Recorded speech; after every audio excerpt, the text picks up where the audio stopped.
l'économie reflète l'état des États qu'on a. C'est-à-dire que si vous avez des États qui sont très centralisés, très forts, ils vont produire un certain type d'économie. Si vous avez des États qui sont éclatés, ils vont même peut-être subir l'économie des autres, etc. au fur et à mesure. Le fait qu'il y ait une perte en fait de valeur, le fait qu'il y ait une perte en fait de cette identité, va justement entraîner une perte, que ce soit en fait dans nos habitudes, dans nos us et coutumes, et également en fait dans tout ce qui est en fait la transmission.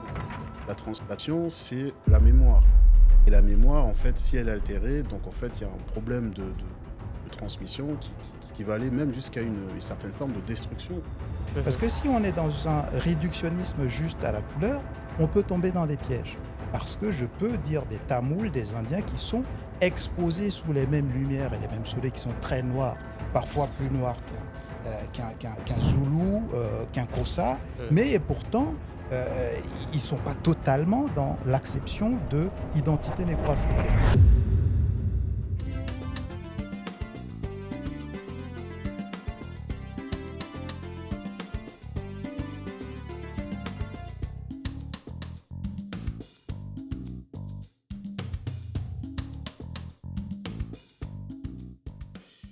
Bonjour, bonjour. Bonjour à mes invités. Bonjour. Comment allez-vous ? Bonjour. Très bien. Très bien, très bien. Super, moi je suis très heureuse d'être avec vous aujourd'hui.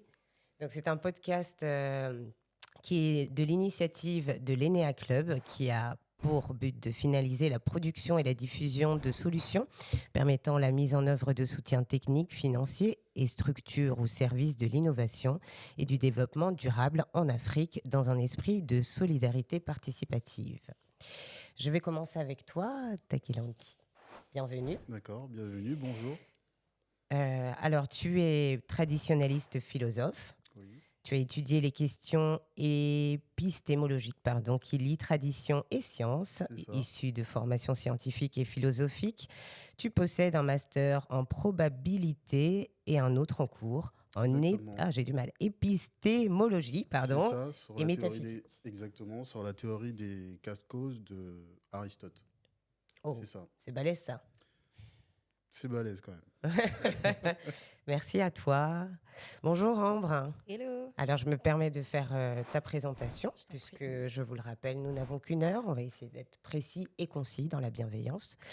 Donc, tu es chorégraphe, danseuse professionnelle et chercheuse en danse afrodescendante, contemporaine et populaire, ainsi que folklorique et traditionnelle. Tu possèdes un BTS en communication et une licence professionnelle en management, spécialisation entrepreneuriat. Ambre crée le collectif Afrodescendance dans le but de faire des corrélations entre les cultures dansées afrodescendantes à travers spectacles vivants, ateliers, moments conviviaux, conférences, dansées. Ambre est également militante panafricaniste. Tu es également autrice. Un livre de poésie qui s'intitule Les doigts dans l'âme, sorti en 2023, édition La Perle Noire, entre autres. Ça va pour la présentation ? Ça va pour J'en ai la un petit peu présentation. oublié, mais comme je t'ai dit, Ça je va pour m'excuse. Enfin, celui qui est à ma droite s'appelle Chris, directeur business développement région Afrique chez Hitachi RCS, pardon. Diplômé de Sciences Po, Paris en politique et management du développement, spécialisé Afrique, essayiste et analyste politique. Tu as fait plusieurs livres, mais dont un qui s'appelle De la servitude volontaire de l'Afrique ou comment l'Afrique se rend d'elle-même esclave des autres puissances, édition Brochet. Tu as également une chaîne YouTube, non ? C'est une auto-édition, c'est pas bon. Ah, c'est une auto-édition. C'est important de le préciser. Oui. Une auto-édition, pardon, excuse-moi. Et tu as également une chaîne YouTube qui s'appelle Comprendre l'Afrique. Exact, merci. Où j'ai pu apprendre des choses intéressantes. Bienvenue à vous. Merci. Merci. On commence ? Très bien. Alors, on va y aller fort. Hein. Première question. Tu peux Allez. te présenter toi. Moi, oui, c'est vrai. Donc, je suis Divani et je vais être votre modératrice pour le temps de ce podcast. Enchantée. Voilà. Chanté. On s'est vu en off, tout le... Alors, Ambre, puisque tu veux bien commencer ? Allons-y. Honneur aux dames, on le dit souvent, ou pas. Non, c'est pas une règle. Selon toi, est-ce que tu pourrais nous dire que penses-tu de la notion d'identité ? C'est très vaste. Hein. C'est très vaste. D'autant qu'on est dans une époque où tout le monde a des questionnements identitaires très profonds. La notion d'identité, pour moi, elle est multiple parce qu'il y a l'identité que tu cherches, au quotidien, que tu penses avoir. Il y a l'identité sociale aussi, c'est celle dans laquelle on va te reconnaître et ça peut changer d'une société à une autre. Donc, ouais, pour moi, la question de l'identité, elle est très hybride et quand on la pose, il faut savoir exactement dans quel contexte on la pose. Voilà, je D'accord. pense que c'est un peu ça pour moi. Non? C'est toi qui l'as dit. Tu aurais quelques mots? Oui, moi c'est à peu près la même chose. C'est vrai que c'est une notion qui est assez large et il faudrait plutôt la prendre de manière contextualisée. Parce que comme l'a si bien dit Ambre, il y a l'identité culturelle, l'identité numérique, l'identité qualitative. On peut la prendre en fait dans différents sens, effectivement. Si je te précise un petit peu, excuse-moi, du coup, j'aurais dû peut-être poser 2 questions en une. Non, mais Donc, la notion d'identité, mais aussi qu'est-ce que l'identité noire à travers cette notion? Peut-être que ça Alors peut vous oui, aider. On reviendra à toi, excuse-moi. oui, effectivement. Alors là, il s'agirait plutôt en fait de voir la notion d'identité sous le couvercle, on va dire, culturel. Mhm. Et quand on parle d'identité culturelle, là, on a en vue tout ce qui concerne en fait l'appartenance en fait d'un groupe, certains, les individus en fait concernant en fait les us, les coutumes, tout ce qui est religion, les rites, tout ça en fait qui va caractériser la personne en fait et qui va en fait servir de représentation en fait culturelle. D'accord. Ça, Et donc l'identité noire. pour l'identité noire, Tu l'as évoqué quand même. alors pour l'identité noire en fait ça sera ça. Donc du coup moi ce que je veux appeler en fait l'identité noire, bon moi je préfère plutôt le terme négro-africain parce que noir ça a des connotations bon qui relèveraient qui seraient plutôt politiques. Mais si je dois parler moi personnellement de l'identité noire, je dirais plutôt que, enfin l'identité négro-africaine, je dirais plutôt que euh, pour moi, l'Afrique est totémique. Pour moi, l'Afrique, en fait, c'est tout ce qui concerne le sacré avant tout. C'est comme ça, en fait, qu'on reconnaît, en fait, l'identité de l'Afrique. Alors, quand je parle, en fait, de totémisme, quand je parle, en fait, de tout ça, je parle de tout ce qui a trait, en fait, au spirituel. Et de ce spirituel, en fait, va découler, en fait, tout ce qui va s'en suivre, c'est-à-dire, en fait, l'organisation sociale, socio-culturelle, politique, économique. Mhm. Donc voilà, Merci à toi. de rien. Est-ce que tu vas apporter une précision, s'il te plaît, sur l'identité noire, la notion d'identité noire? alors, déjà, du coup, tu as bien fait de la poser en large parce que je pense pas on a tous conscience qu'il y ait plein de façons de voir son identité. Mhm. Puis on peut très bien avoir une identité numérique noire et au quotidien, socialement, ne pas du tout avoir une posture similaire. Aussi. Donc, ouais, la question de l'identité noire, c'est vrai que c'est devenu quelque chose de très, très large. Je peux que partir, mais ça va nous amener aussi sur le prochain, mais je peux que partir, moi, de ce de mon expérience De ton personnelle. prisme, bien sûr. Pour moi, l'identité noire, ça a d'abord été, on va dire, l'identité sociale. Mhm. C'est les autres qui te mettent dans la case, ah ouais, toi, t'es noir. Tu vois, enfin, c'est pas que toi, tu fais partie de ceux qu'on va appeler les noirs. Puis il y en a qui font partie de ceux qu'on va appeler les blancs. Et puis, enfin, c'est des cases, en fait, hein, des espèces de grosses cases comme ça. Mais c'est pas des identités choisies, ces espèces de grosses cases. C'est des identités qui sont connotées de plein de choses, comme tu l'as très bien dit, et parfois de choses qu'on n'a pas forcément voulu, parfois de choses qu'on a voulu, parfois des choses dans lesquelles on est très très fier de venir dire que oui, je suis noire et ça fait partie de mon identité. Donc, encore une fois, pour moi, dans l'identité noire, il y a l'identité noire sociale, il y a l'identité noire dans laquelle on va se sentir légitime de se représenter soi-même. Il y a l'identité culturelle négro-africaine. Et dans cette identité noire, elle peut être autant caribéenne, elle peut être autant sud-américaine, cette identité noire. Et du coup, ce ne sera pas forcément la même façon de la vivre. Mais il y aura quand même une communauté de destin.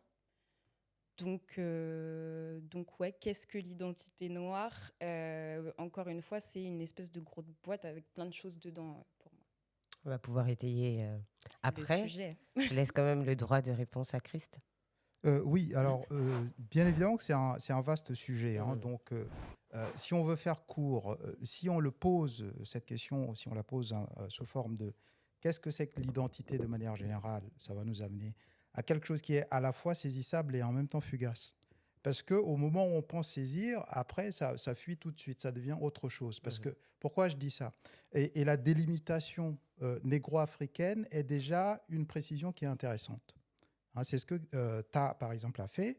C'est intéressant parce que ça nous permet de nous retrouver sur une aire géographique avec ce que le professeur Ibrahim Atioub, sénégalais, allait dire, le rajout de l'identité chromatique au-dessus, c'est-à-dire couleur plus région géographique. Et à partir de là, à partir de cette base-là, c'est intéressant puisque même si par la suite on veut parler, par exemple, des afro-descendants qui sont dans les Caraïbes, dans les Amériques, etc., eh ben, leurs origines, de toute façon géographique, sont des déportations à partir de l'Afrique. Donc, on arrive là à retrouver, à réconcilier cette transformation parce qu'aujourd'hui, bien évidemment, il y a un socle commun, etc. Mais malgré tout, un Martiniquais n'est pas totalement, dans tous ses aspects, un Congolais, mais en même temps, ils partagent une base large ensemble. Vous voyez, donc, ça permet, hein, ce jeu-là permet de saisir à la fois le côté identitaire comme base presque fixe, métaphysique, même fixe, et en même temps cette élasticité qui permet que même si la personne évolue par la suite, il y a quand même des permanences qui restent, qui peuvent définir cette personne. Donc je pense que cette délimitation est assez efficace, parce que si on est dans un réductionnisme juste à la couleur, on peut tomber dans des pièges. Parce que je peux dire des Tamouls, des Indiens qui sont exposés sous les mêmes lumières et les mêmes soleils, qui sont très noirs, parfois plus noirs qu'un Zoulou, qu'un Kossa, mais pourtant, ils ne sont pas totalement dans l'acception de l'identité négro-africaine. Ok. Je mets les pieds un peu plus dans le plat et je le fais de cette manière.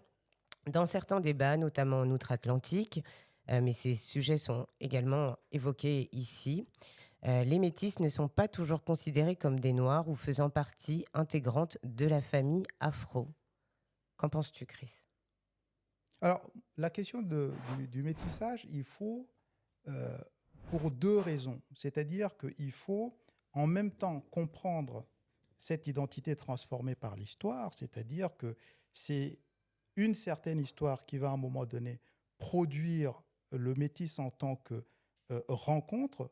Et il faut comprendre tout de suite qu'à partir de là, c'est finalement une opération de suprématie qui classe le métis par exclusion. Parce que le métis, à la base, il est enrichi des deux aspects. Si on se réduit au volet métis, on va dire simplement blanc-noir, hein, pour aller au plus simple, il est enrichi de deux aspects culturels, etc. Et donc, il doit pouvoir être riche de tout ça. Mais c'est par exclusion d'une certaine quête de suprématie et de pureté blanche qu'on classe automatiquement. Et donc, moi, ma position est assez originale. C'est pour ça que je refuse que les gens classent automatiquement. Je dis non. Le métis doit bénéficier de plus de degrés de liberté. C'est-à-dire, s'il est classé automatiquement, c'est une identité subie par une certaine idée de pureté raciale blanche qui l'exclut. Parce que normalement, il doit pouvoir, si on le dit noir, il doit tout autant bénéficier de l'adjectif blanc aussi, puisqu'il bénéficie, il est enrichi de ces deux sources. Et donc, moi, j'ai une position qui surprend d'ailleurs les gens, mais je refuse, par exemple, qu'on dise Obama est le premier président noir des États-Unis, par exemple. Je refuse ça. Je dis non. Le métis est plus que simplement noir. Il est enrichi de deux choses. Et cette contradiction est bien. C'est même très intéressant parce que ça permet une synthèse qui va au-delà des deux camps. Et c'est ça qui est intéressant. C'est ça qui est riche. Et donc, ramener ou caser de manière automatique le métis dans Dans la case dans la métisse. case noire, Noir, pardon. c'est pas, pour moi, c'est pas ni juste ni riche dans la connaissance de ce qui se passe au niveau de l'identité. J'entends. Mm. Ta C'est une question qui est effectivement assez complexe, tant du point de vue sociétal, social que politique. Et je pense que je me rapproche un peu du point de vue en fait de Christ en disant que il y a une certaine forme en fait de cloisonnement qui, selon moi en fait, n'a pas vraiment lieu d'être. Et je dirais qu'en fait tout dépend des considérations qu'on peut avoir en fait sur le métissage déjà d'une part et de deux de voir les choses en fait plutôt sous comment je vais dire ça en fait je dirais en fait de manière beaucoup plus large en fait de manière beaucoup plus large de manière beaucoup plus je sais pas trop comment expliquer ça en fait de manière beaucoup plus euh, de manière beaucoup plus culturelle. Je ne sais pas si vous Non. voyez un peu ce que Moi, je veux veux bien que dire. tu étayes un petit peu. Au moins En fait, là-dessus. en fait, je dirais plutôt en fait de manière beaucoup plus culturelle, de manière beaucoup plus. Si je pars en fait sous l'aspect, bon, moi je partirais plutôt en fait sous l'aspect spirituel, sous l'aspect on va dire plutôt. Comment expliquer ça? Ça, j'entends, mais sur le débat que ça fait, moi, je te pose ta position à toi. Un métis, il sera toujours tiraillé. C'est un Ah, mais tout, c'est double, mais oui. il sera toujours tiraillé. Mais du coup, le fait de l'exclure, Alors moi ou je pense pas, ou faisant partie. non, moi je pense qu'on ne devrait pas l'exclure. Moi je pense plutôt en fait que il faudrait la juger en fait sur des considérations en fait qui sont beaucoup plus hautes, qui sont beaucoup plus spirituelles. Ok. Est-ce que Ambre, on peut t'entendre sur cette question? Ah bah oui. Ah bah peut-être pas. Ah bah Non, si, je t'embête. carrément. Ok, intéressant. En tant que première concernée, c'est vrai que j'ai un regard qui n'est pas extérieur, mais très, très intérieur par rapport à la question. Déjà, je me permets juste de dire que, au même titre que j'ai du mal avec le mot le blanc, le noir, le métis aussi, je trouve ça compliqué. Surtout dans la bouche de personnes qui ne sont ni métisses, qui sont soit blanches ou soit noires. Après, il faut bien Euh, décrire oui, non, de mais manière très... les métis, je trouve ça moins violent, mais après, Ok. c'est ma façon de voir la Mhm. chose. Maintenant, sur la question du métissage, et est-ce que tu peux reposer, Oui, je t'en prie. remettre un Je petit te peu mets même tout le contexte. Dans ouais, certains tout le débats, contexte. notamment en outre-Atlantique, mais ces sujets sont également exposés ici. Ici, les métis ne sont pas toujours considérés comme des noirs ou faisant partie intégrante de la famille afro. C'est des sujets qui font débat, en fait. Ah oui, Donc, clairement, j'en ai c'est pour ça totalement qu'on les conscience. évoque, en fait. En fait, ce que j'essaye d'ingérer, c'est en même temps les points de vue de mes confrères et me rappeler la question. Donc, il y avait le point de vue du fait que, et qui est un point de vue pour moi un petit peu ancien, que le métis, c'est la création d'une histoire coloniale, esclavagiste, etc. Ce qui peut encore aujourd'hui être le cas dans certains couples. On va dire, il y a des dynamiques qui vont persister dans certains couples mixtes. Il y a des dynamiques totalement dominées par l'amour aussi qui existent dans certains couples mixtes, qui ne sont pas nécessairement, à mon sens, issues de cette histoire-là. Mais cette histoire existe bien et le métis peut ou pas parfois en être le produit. Donc il y a la question du métis dans les communautés afro, mais cette question du métis, elle existe aussi dans les communautés blanches, et notamment au début du 19e siècle, où on se posait la question de tous ces enfants métis qui vont finir par réclamer les mêmes droits pour leurs parents noirs que pour leurs parents blancs. Donc c'était aussi une problématique ici en Occident, de toute cette création de métis. Donc le métis, la question du métis, ça a toujours été un petit peu le problème, et on nous voit aussi comme des personnes un peu tiraillées.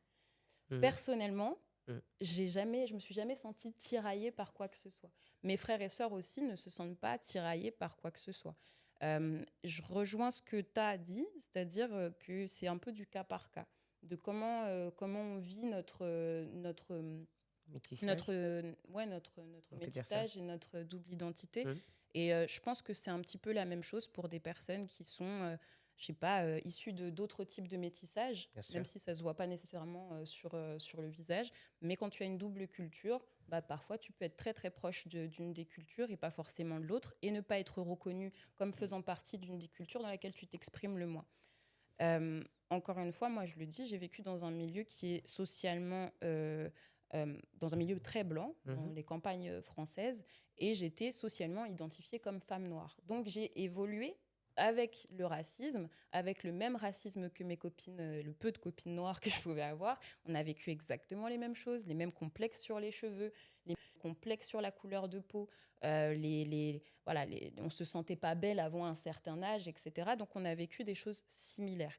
Donc aujourd'hui, personnellement, moi, mon expérience fait que je me suis identifiée socialement à une femme noire, socialement, hein, je parle, hein, pas personnellement, tout en sachant que j'étais métisse, mais pendant longtemps, et dû me battre pour des choses similaires pendant longtemps.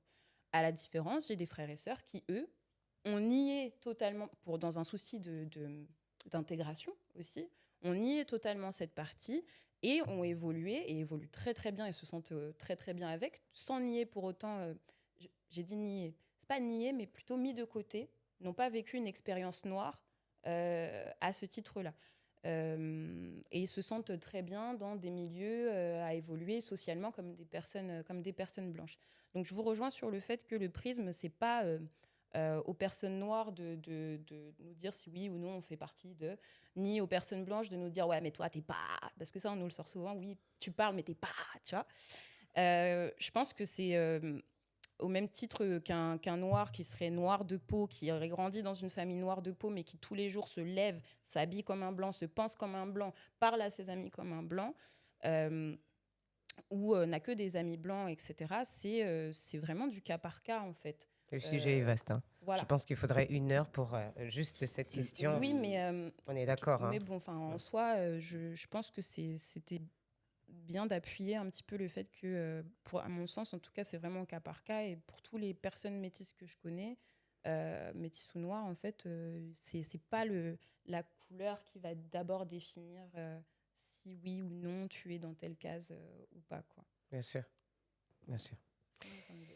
Nous poursuivons, s'il vous plaît. En quoi est-ce que l'identité... Tu voulais dire quelque chose, pardon. Non, je juste, sens, en excuse-moi. fait, c'est exactement en fait, ce qu'elle dit. C'est plutôt par souci de cadre. C'est plutôt en fait un cadre politique. C'est-à-dire, en fait, c'est plutôt en rapport avec une société. Dans la société, c'est pour ça que je disais, en fait, c'est au cas par cas. C'est plutôt par prudence. C'est-à-dire que, en fait, c'est en fonction de l'endroit en fait, où on se trouve qu'on va avoir une certaine classification. Parce que pour des règles morales, sociales, tout ça et tout, bon, toi, par exemple, tu es classé en fait dans telle catégorie parce que voilà, tu as telle couleur de peau, tu as telle faciès et tu auras droit en fait à telle ou telle chose. Mhm. C'est plutôt en fait dans ce sens-là. Mais même la notion en fait de métissage, enfin en revanche, c'est une notion qui est, je dirais en fait assez vaste parce que on peut parler en fait de métissage, de brassage génétique, tout comme on peut parler aussi en fait de métissage culturel. Mhm. Et là, on est dans toute autre chose, Mhm. effectivement. Et c'est pour ça que je disais en fait que ça prête à questionnement. Et il faudrait en fait, disons en fait, construire ou élaborer en fait des critères de jugement en fait qui soient plus conformes ou qui soient beaucoup plus larges en fait et qui donneraient en fait un souci en fait de représentation beaucoup plus exact quoi, en fait pour la personne. Ok. Juste un mot rapide, très, très rapidement. Oui, bien évidemment, c'est relatif, hein. C'est-à-dire que le statut, je reprends le terme en tant que concept, hein, et pas le statut du métis en tant que concept, je veux dire, aux États-Unis, n'est pas la même chose que le statut du métis en Afrique subsaharienne. Ou même ici. En Afrique subsaharienne, nous avons tous des familles métissées où on va même parfois dans une certaine perception, sous un certain prisme négro-africain, traiter les enfants de blancs. Donc, il faut aussi avoir Donc, tout dépend des contextes. Moi, j'ai vu récemment sur les réseaux sociaux circulé une histoire avec la chanteuse assez populaire, la sud-africaine Tyla, qui en Afrique du Sud, moi qui fais souvent l'Afrique du Sud, est totalement catégorisée colored, c'est-à-dire personne métissée. Les Américains, dans leur histoire à eux, ont du mal à comprendre cela.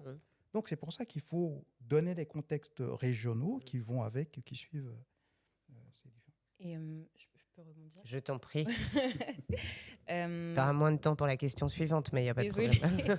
Non, simplement, c'est vrai qu'il faut aussi recontextualiser dans l'époque dans laquelle on est. On a eu une grosse période où c'était les Américains, enfin les afro-descendants du monde entier recevaient un petit peu une culture américaine pour pouvoir se définir. Et aujourd'hui, je trouve que l'Afrique ou le panafricanisme, même en règle générale, prend une plus grande place. Donc les questionnements sur son africanité ou sa négritude, entre guillemets, ils sont vraiment différents d'il y a 10 ans. Et je trouve même que des personnes, qu'elles soient métisses ou bien noires, commencent vraiment à comprendre qu'il y a un véritable enjeu en tout cas les afrodescendants, à bien identifier en eux leur part d'africanité et à avoir une fierté et à exprimer ça au quotidien. En fait. Définition de Que même. ça a beaucoup changé sur ce truc-là. Ok. Voilà. Nous poursuivons. Alors, en quoi est-ce que l'identité influence notre fonctionnement économique global? Alors attention, sur le plan des habitudes, des réalisations, de la transmission. Et après, 2 questions en une. Pourquoi est-ce ainsi? Donc, en quoi l'identité influence notre fonctionnement économique global sur le plan des habitudes, des réalisations et de la transmission? Qui veut prendre la parole? Attention. Je peux donner un avis général d'abord sur... Parce que là aussi, après, je suis un peu embêté parce que je suis avec le confrère traditionnaliste et il faudrait à ce moment-là approcher la chose peut-être d'un point de vue négro-africaine, s'il veut, on pourra en parler, mais de manière générale aujourd'hui, si on reste dans les acceptions qui sont dominantes aujourd'hui, qu'est-ce que c'est que l'économie finalement? L'économie, c'est produire des éléments. D'abord, il y a des éléments de base, hein, c'est-à-dire comme tous les êtres humains vivants qui doivent s'entretenir pour la vie, il faut produire de la nourriture, un certain nombre de choses. Mais l'avantage des êtres humains, c'est qu'on produit quelque chose qui sont des attributs des cultures en plus de cela. Et donc, le lien entre une certaine identité et une certaine constitution biologique et l'économie est un lien fondamental, puisque sans économie, l'homme ne vivrait pas, puisqu'il produit ses moyens de subsistance. Et donc, je donne quelques images, comme ça, après on pourra en discuter avec mes co-panélistes, mais imaginez par exemple toute la production, par exemple, de maquillage, toute la production de crème solaire, etc., sont des choses qui relèvent quand même d'une expression culturelle donnée. C'est-à-dire que si je produis des crèmes solaires, si la peau est pigmentée ou moins pigmentée, c'est pas la même chose, c'est pas le même dosage, c'est pas la même organisation, etc., etc. Donc, fondamentalement, c'est lié à la question de l'identité. Mais de manière plus large, c'est lié simplement à la manière dont les humains, à un moment donné, doivent s'organiser pour vivre.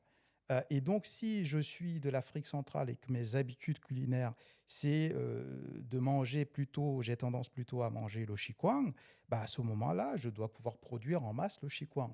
Mais si je produis en masse le chikwang, ça veut dire qu'à un moment donné, je dois développer des industries qui doivent même avoir la capacité de me tester l'acidité du chikwang, parce que peut-être que le centrafricain aime son mambéré, son gozokanga un peu différent que le Kikongo, que le Congo, pardon, et que, par exemple, le Baya de Centrafrique ou bien le Ekang de Cameroun, etc. Donc, tout ça, l'économie, on ne peut pas le détacher d'un terroir, des individus, d'une culture, etc. Hein, la production, nos habits, tout un tas de choses, en fait. Donc, pour moi, c'est la question, elle va de soi. Mais on pourra... Absolument, absolument. Je Te suis, fais la je passe. suis, je suis tout à fait d'accord en fait avec ce qu'il vient de dire. Alors moi, je rajouterais en plus de ça en fait l'histoire, toute l'histoire en fait qu'il y a derrière. Mhm. C'est-à-dire que quand on parle d'identité négro-africaine, c'est une histoire, c'est une culture, c'est des traditions, c'est des us et coutumes. Et force est de constater que dans la situation dans laquelle nous sommes là maintenant présentement au XXIe siècle, euh, euh, l'identité noire a quasi disparu ou a été détruite pour la plupart. Ce qui fait que il y a eu une absorption, on a dû en fait s'adapter aux cultures qui viennent d'ailleurs. Et donc en fait, quelque part, un peu j'allais dire travestir, mais c'est pas vraiment travestir, mais disons en fait qu'on on a dû s'adapter. On a dû s'adapter, et ce qui fait qu'il y a une perte de valeur, une perte de repères au niveau économique qui va aussi en fait avoir un impact, une altération en fait sur nos habitudes, sur notre manière en fait de voir le monde. D'accord. Intéressant. Ambre? Moi, j'ai appris un mot récemment. C'est le mot positionnalité.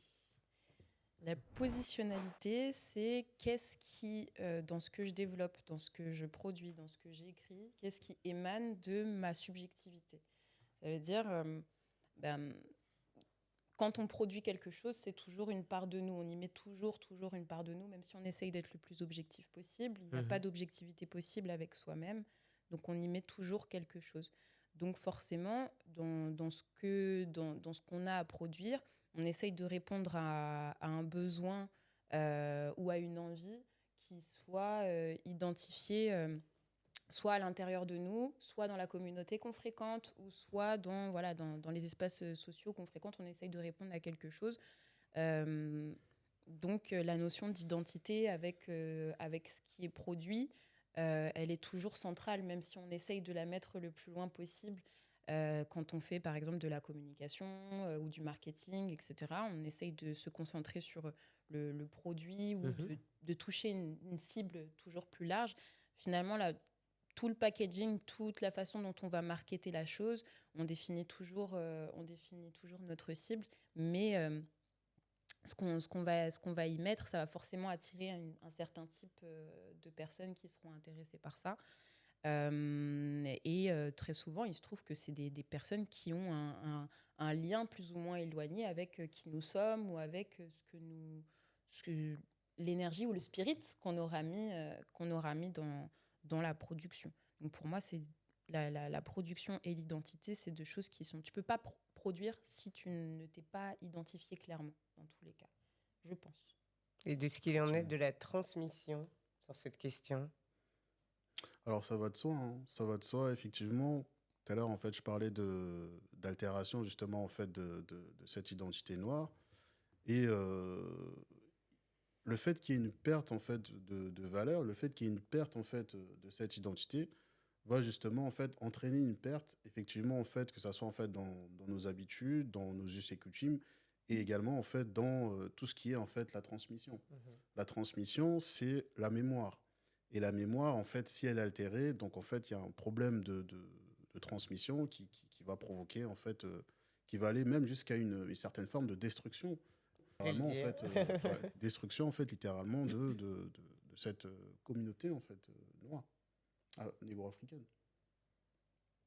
Je pense que c'est un peu pour ça que ce qu'on essaye, enfin, ce que je vois des sphères afrodescendantes, en tout cas ici en France, que ce soit festival ou etc. Enfin, on essaye de transmettre quelque chose, mais on tourne un petit peu toujours autour des mêmes choses. Mais parce qu'on évolue dans un milieu plutocratique, dans une économie qui est capitaliste et qui a été construite sur notre oppression aussi. Donc, parce que la forme la plus violente du capitalisme, c'est l'esclavage. Même si on n'en est plus là, chez nous en tout cas. Donc du coup, je pense que le gros défi des communautés noires, c'est se définir à travers ce capitalisme qui régit tout, tout en jonglant facilement avec une tradition qui tend à se perdre, etc. Voilà, je pense qu'on a, sur le plan économique, on a un défi énorme à relever pour sortir de la partie seulement esthétique dans laquelle bon, je te vends un savon, je te vends des vêtements, je te vends du wax, etc. Ok, c'est cool, super, on en a eu besoin à un moment donné. Il y a eu les mouvements NAPI qui sont arrivés, la NHA, c'est un des plus gros événements afro de France, c'est top, mais ça y est, maintenant, comment on passe au-dessus de ça. Bien sûr. Je pense que la question d'identité là-dessus... Après, je vais être un petit peu à contre-courant sur un certain nombre de choses, parce que tout à l'heure, quand on parlait d'identité, moi, je fais partie de ceux qui acceptent que la culture, par définition, évolue, puisque qui dit culture, je vais être très agronome cette fois-ci, on plante des choses, ça pousse, ça grandit, on moissonne et on replante, et etc., etc. Donc, au fur et à mesure, les plantes même continuent à s'adapter et à évoluer différemment parce que tout change en quelque sorte. Donc, le défi de la question de l'identité, de l'économie, etc., c'est un défi qui est un grand écart à la fois entre quelques permanences qu'on va conserver pour pouvoir transmettre, mais en même temps des adaptations nécessaires pour ne serait-ce que préserver les quelques permanences possibles. Donc, c'est un jeu qui demande beaucoup de souplesse et non pas une rigidité qui est de dire je me plante là, je me fixe là et c'est tout.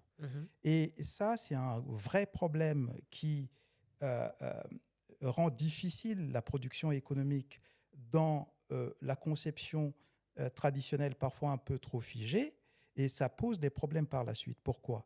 Parce que cette difficulté à pouvoir s'adapter, si je dois prendre un exemple très simple, c'est qu'aujourd'hui, par exemple, si dans les sociétés africaines, chez moi, dans le sud du Tchad, ou au sud du Cameroun, à Bangui, ou dans les périphéries de Bangui, à Bokarangwa, peu importe, etc., jusque chez le monde de Nguni, chez les Zoulous, machin. Bon, ok. On a la possibilité, parce que l'environnement même le permet, d'avoir les espaces sacrés, etc. Sauf que l'adaptation devient nécessaire si ces mêmes cultes, on veut les opérer d'une certaine manière pour des gens qui sont de la diaspora. Et donc, l'environnement n'est plus exactement la même chose. Ça demande une certaine adaptabilité tout en conservant un certain nombre de valeurs possibles et transmissibles. Vous voyez ? Donc, nous sommes tout le temps dans un jeu comme ça, de garder un certain nombre de permanences et puis de voir aussi les contingences que l'environnement nous impose, etc. Voilà. Intéressant. Oui, c'est très intéressant. Bon. Mais nous n'avons qu'une heure, je te le répète. Effectivement. Alors moi, je dirais plutôt que, comme je disais tout à l'heure, en oui, fait... parce que j'allais dire, tu as déjà répondu sur la question. Hein. C'est comme ça que tu... Hein. Vas-y, je te donne effectivement. une petite minute là-dessus. On va dire que c'est la suite. Ok. Épisode 2. Oui, je dirais en fait que tout à l'heure, en fait, on a parlé d'identité négro-africaine.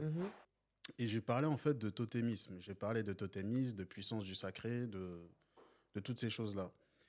Et ce que moi je pense en fait sur cette question-là, en fait, c'est que pour que on puisse relever en fait ces défis-là, en fait, il faudrait s'inscrire en fait dans un paradigme qui est là et qui est à la fois en fait à reconstruire sur des bases ou sur des principes qui ont déjà été établis. Et en l'occurrence, en fait, l'Afrique est symbolique. L'Afrique est esprit, l'Afrique est spirituelle. Et c'est sur cette base-là, en fait, symbolique, qu'il faudrait reconstruire, en fait, un modèle organisationnel, un modèle économique, un modèle scientifique, un modèle religieux. Comment on fait ça ? Alors, comment on fait ça ? C'est la question, justement, en fait, et c'est les solutions, justement, qu'on essaye, en fait, d'apporter. Moi, pour ma part, personnellement, en fait, je pense qu'il faudrait d'abord, en fait, être au fait de ce que c'est que la tradition dans ses principes. Et ensuite, transcrire ça, en fait, d'une manière beaucoup plus rationalisée, beaucoup plus didactique, où on pourrait, en fait, enseigner ça aux plus jeunes de telle façon à ce que ça se transforme en une véritable richesse. Par exemple, je donne un exemple, tout le monde connaît les contes. Tout le monde connaît en fait les proverbes. Mais d'un conte ou d'un proverbe, en fait, on peut passer en fait à une pratique économique.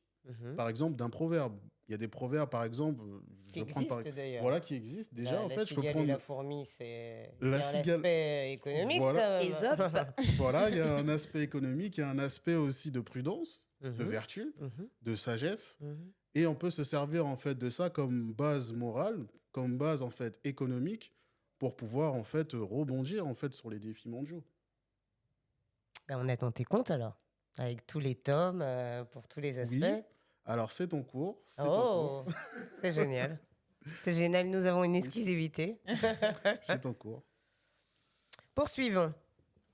À l'heure actuelle, si notre évolution économique est dysfonctionnante avec nos mécaniques actuelles, qu'en est-il d'avant ce dérèglement? Je la refais. À l'heure actuelle, si notre évolution économique est dysfonctionnante avec nos mécaniques actuelles, qu'en était-il avant ce dérèglement? Question. Est-ce qu'on peut préciser cette question? C'est quoi le avant? Oui, Avant C'est alors quoi je l'ai la demandé en off. périodicité Je l'ai demandé en off. C'est à peu près 1000 ans avant, quoi. Avant la croisade portugaise. Ok. Je t'en prie, vas-y. Euh, si on veut, revenons à quelques éléments de base. Après, ce sera peut-être l'objet d'un autre. J'ai bien compris que vous un voulez. autre live. La prochaine fois, je prends la 3 discussion. heures. Voilà. On se fait la totale et comme ça, vous aurez tout le luxe de la parler. question, voilà, la question de l'approche économique dont parlait mais bon, c'est pas grave. Revenons à notre sujet. Si on regarde très factuellement les choses, c'est-à-dire que l'économie, si même déjà, bon, le fait même qu'on emploie le terme économie, bon, on voit déjà que nous sommes là chez les Grecs passés par tout l'Occident, etc., revenus. Donc, c'est simplement, si on doit le traduire, les Grecs eux-mêmes, ils le disent, gestion de la maison. Oikos nomos, c'est tout, point. Comment on gère sa maison. Bon, mais tout le monde, dans tout le monde, a eu une idée de comment on gère l'endroit où on habite, comment on s'organise, etc. Bon. Mais par la suite, l'économie évolue de manière, j'allais dire presque naturelle, par souci d'adaptation à ce qu'on rencontre comme difficulté dans la vie concrète. Je vais être très terre à terre. Tout à l'heure, on a parlé de l'identité. Et pour moi, quand j'associe la question de l'identité ou même la question de l'être directement à son économie, parce que l'être est obligé de produire ses moyens de subsistance, une fois de plus. Et donc, ça veut dire quoi? Ça veut dire que, très concrètement, quand j'ai peut-être 2 ans, j'ai besoin d'un tissu d'1 mètre peut-être pour m'habiller. Là, avec ma taille actuelle, j'ai besoin de plus. Donc, pour produire plus, ça veut dire qu'il faut que je m'organise différemment. Donc, je développe une nouvelle économie pour cela, etc. Donc, si on prend l'Afrique et qu'on essaie de regarder, on va se restreindre peut-être à quelques éléments, puisque vous avez parlé de timeline. Si on prend les premières, ou bien la constitution la plus centralisée de la vallée du Nil, de l'Égypte, etc., c'était une économie centralisée à un moment donné. Et donc, développement de l'agriculture, de l'irrigation, etc., l'organisation, on développe la valorisation de l'or, le NEB, etc. Bon, donc, ça veut dire que nous sommes dans une économie centralisée. Mais par la suite, si on prend la séquence de l'éclatement des petites chefferies, des royaumes, etc., on voit tout de suite que chaque royaume va avoir des économies qui va évoluer. Chaque chefferie va avoir des économies qui vont évoluer différemment. Si je me plonge dans les petites entités, dans les chefferies disséminées un petit peu dans la forêt équatoriale, etc., ce n'est pas les mêmes types d'organisations qui sont très agraires, qui sont très petite échelle. Et dès que l'entité commence à grandir trop, on découpe différents villages et on s'élargit de plus en plus pour occuper l'espace. Ce n'est pas la même chose que la stratégie de centralisation qu'on a commencé à observer, d'abord vers Nok, au niveau des plateaux du Nigeria, vers le Ghana, entre le Sénégal, etc. Parce que ce sont des gens qui se sont retrouvés coincés sur des bandes de terre avec de l'eau qui circule et ils sont obligés d'habiter le long du fleuve Sénégal pour le Ghana, le long du fleuve Niger, etc. pour tout ce qui va s'en suivre, c'est-à-dire l'empire du Mali, d'Orson Rai et tout ça. Et les stratégies Si je bascule de l'autre côté des plateaux éthiopiens, c'est pas tout à fait la même chose, etc.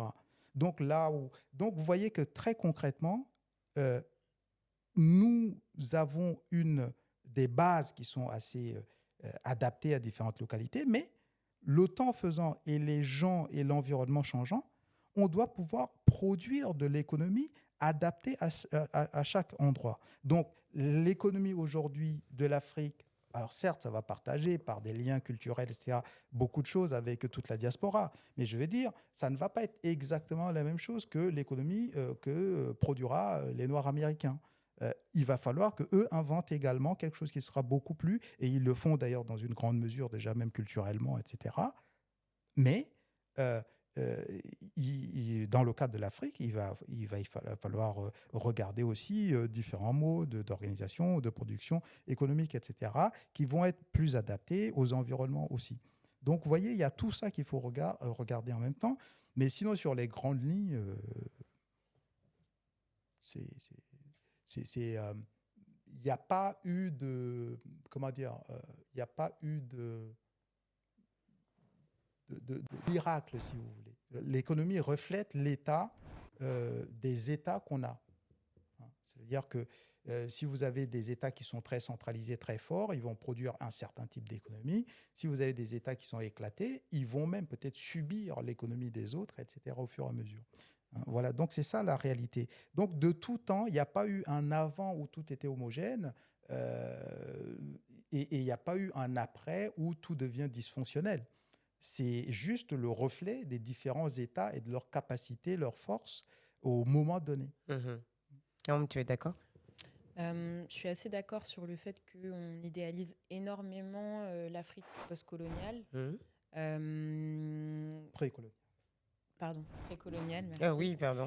Merci. On idéalise énormément l'Afrique précoloniale et on diabolise énormément l'Afrique actuelle sans prendre en considération, en prenant un petit peu quand même en considération toutes les fluctuations historiques qu'il y a pu y avoir, les fluctuations psychiques aussi, modifications psychiques, modifications spirituelles. Il y a quand même eu une grosse perte, on va pas se mentir sur la question, sur énormément de plans. Surtout quand on sait que c'est le berceau de l'humanité et que c'est le grenier du monde aussi, c'est-à-dire que la plupart des ressources sont présentes en Afrique et on le sait aujourd'hui que les Africains en bénéficient peu. Donc ça, c'est une réalité.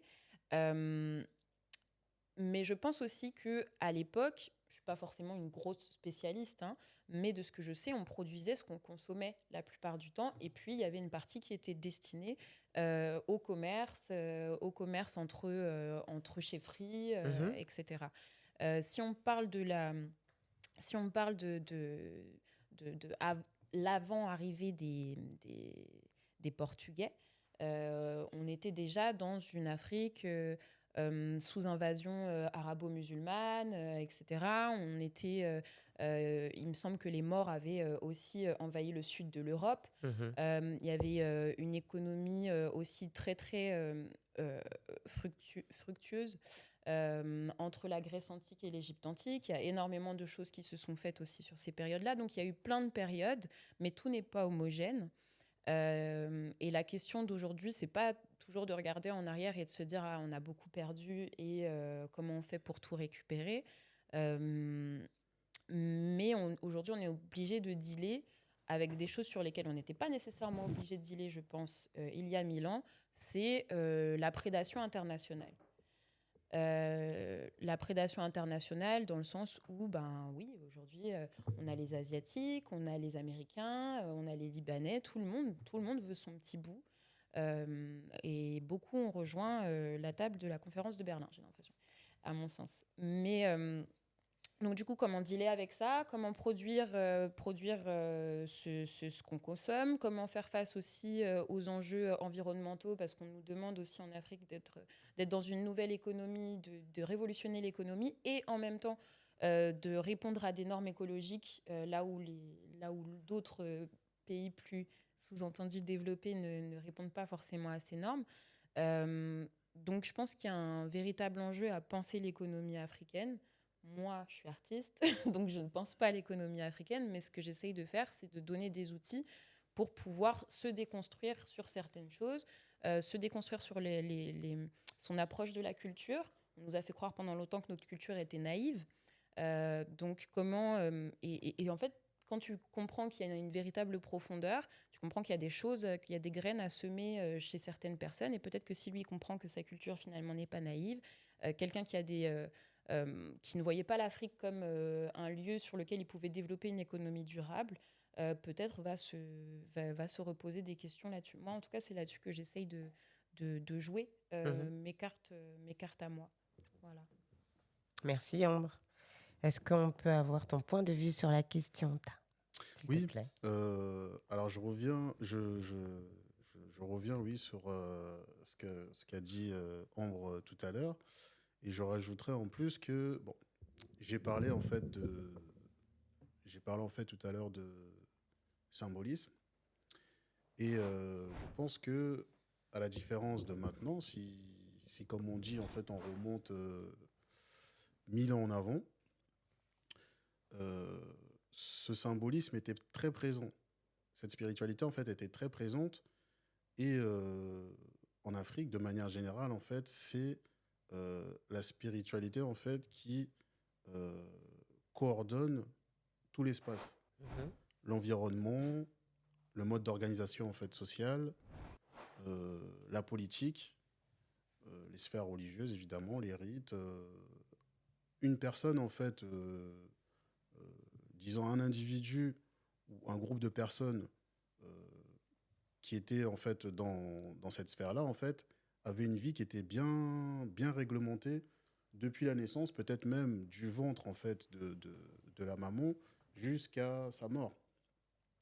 Donc du coup, je pense que moi, je suis partisan du fait qu'il faudrait revenir à des principes traditionnels et se baser en fait sur ces principes-là pour faire quelque chose ou créer en fait un paradigme qui nous ressemble.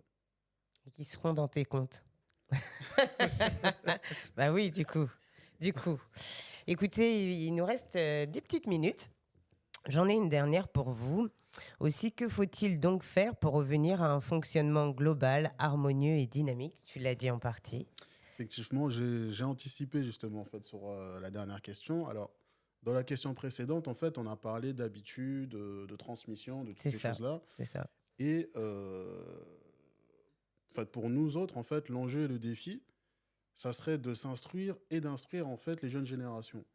Déjà en fait sur avoir en fait disons en fait ouvrir enfin concrètement, hein, ouvrir en fait des écoles où on va dispenser en fait le savoir qui est en rapport en fait avec notre culture, notre identité, sur ce que l'on peut apporter, développer en fait des moyens en fait qui vont nous permettre de faire des travaux, de mener en fait des enquêtes, des travaux en fait de recherche qui vont pérenniser quelque part, enfin connaître, pérenniser d'une Mhm. part en fait cette identité à travers en fait multiples en fait actions, par exemple au niveau scientifique, Mhm. au niveau économique, comme par exemple la solution que propose Enea, qui est basée justement sur la culture bantoue, en l'occurrence en fait zoulou, qui est l'ukuzwanisme. L'ukuzwanisme de Ukuzwana en fait, qui renvoie en fait à équilibre, harmonie, que l'on retrouve aussi un peu partout en Afrique, et qui fait référence à une économie circulaire. Une économie circulaire où on retrouve lié en fait l'individu, le groupe et l'environnement. Mhm. Donc qui se rapproche plus en fait du paradigme en fait africain, du paradigme négro-africain, où il y a un respect en fait de l'environnement, il y a un respect en fait de l'individu et du groupe, parce que dans la nature profonde la nature profonde disons en fait de nos principes, de nos connaissances, c'est l'humain en fait qui est à la base de tout. Mhm. C'est l'humain qui est à la base de tout. Et c'est sur l'humain, en fait, qu'on doit baser, en fait, toutes nos recherches. Aussi bien, en fait, sur le prisme économique, que social, que politique. Là, je suis désolée, je vais te demander de conclure sur la question. C'est fini? Oui, c'est Ah, fini. c'était... Ah, Christ, non? Ambre? Peut-être. Ambre? Alors, si on est sur la question du paradigme africain, je pense que la notion de la monnaie a quand même sa grande place. Euh, je ne prétends pas personnellement, en tant que personne de la diaspora, avoir les cartes à donner à l'Afrique pour pouvoir s'émanciper sur cette question. Je pense qu'en règle générale, cette posture, il faut faire attention. Je sais qu'il y a une volonté très très forte, en tout cas pour ce qui est du Cameroun, qui est le pays que je connais, de vouloir absolument faire comme l'Occident, avoir les routes comme en Occident, avoir du béton partout, alors que le béton, c'est pas forcément adapté pour pouvoir construire ces immeubles, etc. Donc il y a, pour non pas revenir, mais créer quelque chose de nouveau, il faut se réapproprier notre environnement, bien sûr, comme disait Taha, il faut se réapproprier nos corps, il faut se réapproprier toutes ces dimensions-là. Et puis, qu'est-ce que je voulais dire aussi par rapport à ça? Oui, le fait, je pense que ce qui est beau et ce qu'on essaye de défendre aussi, c'est l'importance de créer une économie qui nous est propre, tout simplement parce que des communautés arrivent à faire communauté quand elles ont tous les éléments qui permettent, c'est pas seulement de se dire tu es noir, ah, moi aussi, on se comprend, c'est pas que sur le plan culturel. Je pense que sur le plan culturel, d'ailleurs, on arrive très bien à faire communauté. C'est bien l'un des plans sur lequel, tout de même, je pense qu'on arrive à se retrouver. Mais clairement, sur le plan économique, on ne peut pas avoir de poids face aux autres communautés ou avoir de la valeur sur cette question si on ne maîtrise pas notre économie, si on ne sait pas la dynamiser nous-mêmes. Donc, Je vais te demander de conclure en 30 secondes. Donc en fait, je suis navrée. J'y suis. J'y suis. Je pense que c'est vraiment se créer une économie qui est propre et pouvoir échanger sur un pied d'égalité avec les autres communautés qui seraient intéressées par ce qu'on a, ce qu'on est, ce qu'on propose. Merci. De rien. Christ, je t'écoute. Je te donne 1 minute 30. 1 minute 30. Ah oui. Ce ne sera pas suffisant. Le reste, ce sera pour l'épisode d'après. Oui. On prend tous rendez-vous ensemble. En très rapide, il faut être un peu plus concret quand on parle d'économie parce qu'on parle des hommes en chair et en os qui doivent se nourrir, se vêtir, tout un tas de choses. Je comprends bien l'aspect superstructurel, c'est-à-dire esthétique et tout un tas de choses qui va avec le fait même. Parce que si on parle des hommes en chair et en os, ils ont bien des goûts. Ils ont bien des visions du monde, ils ont bien des expressions, des mots, tout un tas de choses. Mais l'économie ne doit pas se faire seulement dans un nombrilisme en disant notre économie à nous, notre... Non, on fait de l'économie pour pouvoir le partager aussi. Donc, ce serait folie de croire qu'on va faire l'économie pour nous. Au contraire, même, je dirais, on va faire l'économie pour les autres, pour que les autres nous ressemblent. Okay. Et donc, c'est ça de l'influence. Et l'erreur que souvent les jeunes font, c'est parce que l'histoire étant ce qu'elle est, on est dans des courses de compensation identitaire parce qu'on a été, pendant une certaine période de l'histoire, pas toute l'histoire, pendant une courte période, somme toute, à l'échelle de l'humanité, on a été dans une situation défavorable avec une image déficitaire. Et donc, dans cette volonté de compensation, on tombe très facilement dans le « nous aussi ». Donc, il faut qu'on fasse quelque chose qui soit intégralement nous. Or, c'est tout l'inverse. C'est-à-dire, il faut non seulement comprendre le « nous aussi », mais c'est surtout pour le partager avec les autres, pour pouvoir influencer les gens. Je vais conclure, puisque j'ai démarré avec quelques exemples que j'ai pris. Le manioc qui est arrivé sur les côtes atlantiques au Congo. Tout à l'heure, c'était le chikwang. Voilà, okay. Le chikwang, le manioc, oui, voilà, qui se mange partout en Afrique centrale, qui devient, j'emploie l'expression, de la baguette du Bantou, et quelque chose qui est venu d'Amérique latine. Et donc, c'est apporté par les vagues, à la fois des esclaves qui sont revenus, mais aussi par les explorateurs qui ont ramené ça. Donc, ça veut dire aussi que ce qui devient quasiment l'identité culinaire du Bantou aujourd'hui est quelque chose qui a été importé. Le thieboudienne du Sénégalais, c'est du riz, c'est des tomates, tomates Amérique du Sud, le riz, l'Asie, etc., etc.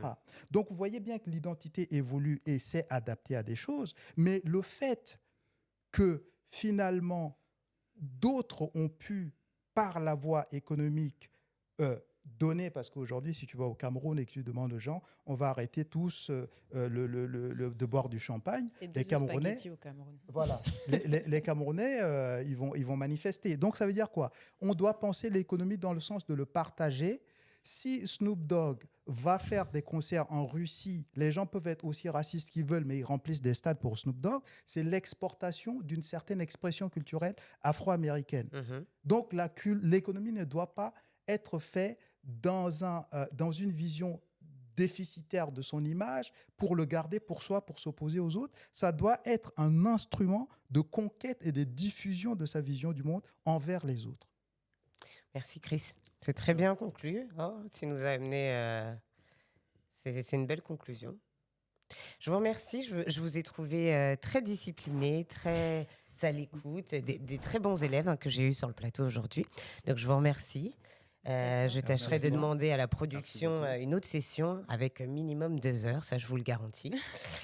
Je rappelle que ce podcast est de l'initiative du club ENEA. Et voici ma conclusion. L'unité des afro-descendants du monde entier au-delà des groupes linguistiques est cruciale pour construire une force économique, sociale et politique globale. Cette union permet de maximiser les ressources, de renforcer la résilience, de briser les barrières historiques et de promouvoir une vision collective de réussite.